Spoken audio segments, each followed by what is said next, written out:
Now, game streaming service at Twitch will let viewers buy games straight from the stream. Streamers will get 5% off the profits of the sale of the game. This is starting in the spring of 2017. Now, Amazon, of course, owns Twitch, and Twitch is also part of Amazon Prime, which I'm not really sure how this works. I know you have a Twitch channel, and so what does this mean? Does this mean anything for you?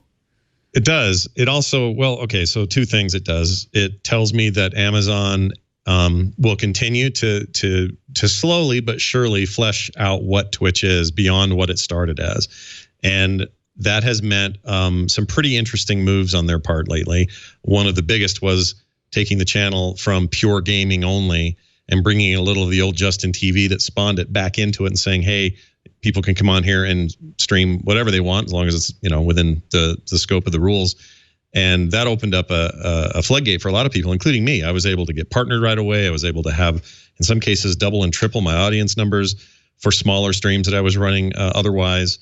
And it can be everything from gaming to non-gaming content, like my morning show or like my Hotline Monday show we talked about earlier, Current Geek and whatnot. So the combination has been really, really good for me, and I think a real boon to the service.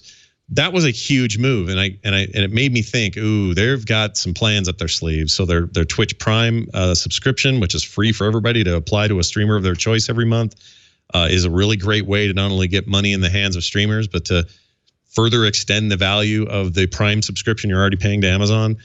And now this, it's just yet another way for especially popular channels to generate some revenue.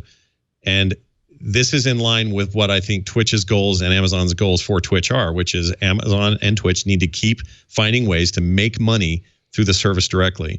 And they've done it through a lot of weird creative ways, through social stuff with bits and cheering and emotes and all the other traditional ways that you can get money via the service, including subscriptions, which are built right in if you're a partner channel. This is just a new way to do that, and they're going to get a chunk of it. It's also really good for game developers, especially small indie developers.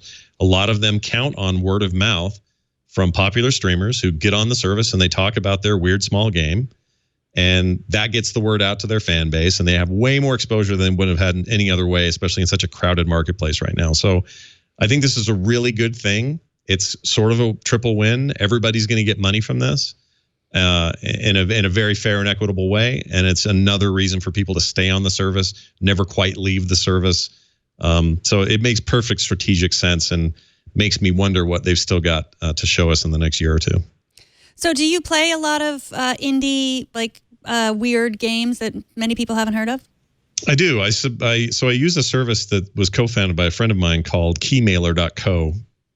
And basically, it's a service that helps facilitate a relationship between indie developers, or any developers really, not just indies, but indies really benefit from it. And someone like me who streams a lot of games. Basically, it's a way to get Steam codes or PSN codes or wherever the platform might be to try out these games, sometimes in early access form, sometimes after release. But it's a great service where you can go and say, oh, that game looks like something I would like, or that my audience would really get a kick out of. Let me request a key. You request a key, they assign it to your Twitch account, so you can't really cheat the system and give them away or have them end up in the wrong hands. And suddenly there's the game. I get to play it. People get to see it. They have another level of exposure in an audience they may not have had access to through traditional advertising methods. And it's worked out really well. So those services combined with this move on their part is pretty interesting, because in theory, I could get a key from Keymailer, which would be a lot like me getting a key directly from some developer, play their video game, drive 50 to 100 people to buy it, and now they could do that directly through the channel, and everybody through that line of promotion would see a piece of that.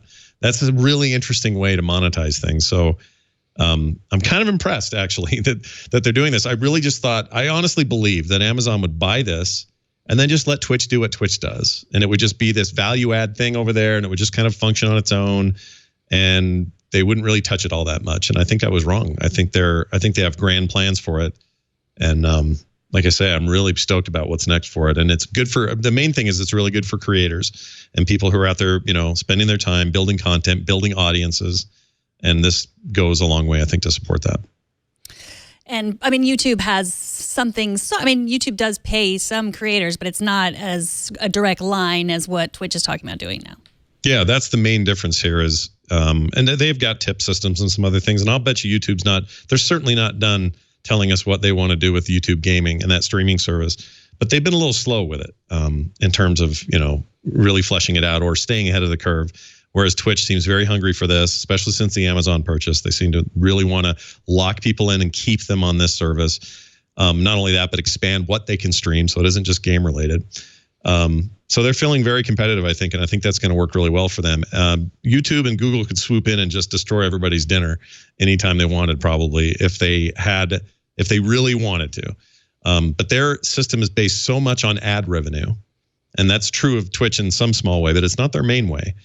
But the ad revenue is so big for the YouTube side, I don't see them changing much about how their creators get paid, outside of special deals and some of the the biggest ones with millions and millions of subscribers. In Twitch's case, they can do both the special handling of millions or hundreds of thousands of viewers type channels, and they can augment this with these other methods.